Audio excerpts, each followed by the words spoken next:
Mo, Bengals and Lions, what are you looking forward to tonight? Fake football game #1 tonight in Detroit. The first thing I'm looking forward to, and I know this is a bit of a pipe dream, new Bengals uniforms. Let's face it, nothing on the field would make me happier. Nothing that the team does, no final score, would give me more joy than to see the Bengals come out tonight in new threads. Okay, not going to happen. But at the same time, wouldn't it be great if the Bengals got rid of those garish-looking uniforms they've been wearing since 2004 and came out rocking new threads with new helmets? It would make me happy. Not going to happen, but it would make me happy. More realistically, I think the thing we're all looking forward to watching tonight, quarterback play. Now, obviously, Andy Dalton's first taste of the NFL, how he has grasped whatever Jay Gruden has taught him to this point is certainly worth watching. How he reacts to a team wearing different and better-looking uniforms and all that tonight is certainly going to be worth paying attention to. But I'm interested in watching Bruce Gradkowski as well. Let's face it, Andy Dalton very well could be the starter in Week 1. He also might not be. And at some point this year, you can't help but think that Bruce Gradkowski is going to have to play for the Bengals. So aside from being able to take late roughing the passer penalties, what does Bruce Gradkowski add to the mix? I'm interested in watching him tonight. Now, speaking of the offense, obviously Cedric Benson, Bernard Scott, and Brian Leonard are going to make this football team. But the battle behind him, or behind those players, is interesting as well. I've read a lot out of Georgetown about Jay Finley, a guy from Baylor, 7th round draft choice. Unlike anything the Bengals already have.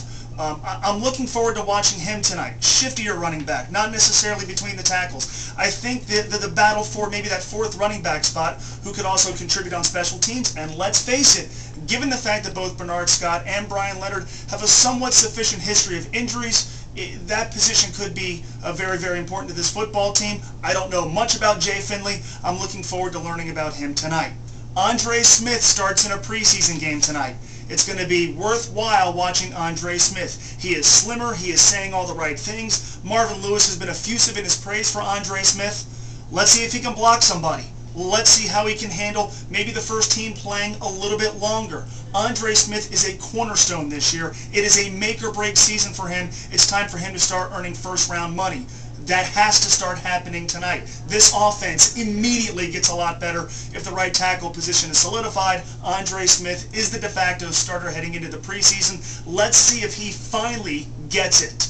Now, obviously on defense, there's a lot worth watching as well. And I think for me, #1, and there are a lot of things we could talk about, pass rush, new linebackers being worked into the mix.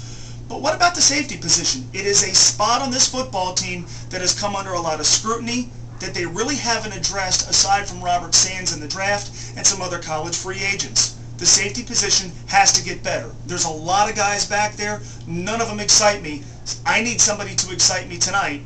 I'm hoping for one of the safeties. I'm hoping to see one of those safeties make a play. I'm hoping to feel better about that position, given some of the attrition in the defensive backfield.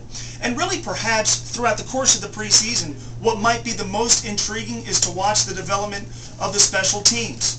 A lot of college free agents who are just now becoming Bengals. Darren Simmons might have the toughest job of any assistant coach, trying to sort through all these guys. A ton of first and second year players. New rules for special teams, and with the Bengals working in new players on defense, a new offense, and all the younger guys there, how much time are they devoting to special teams? You hope it's not being squeezed.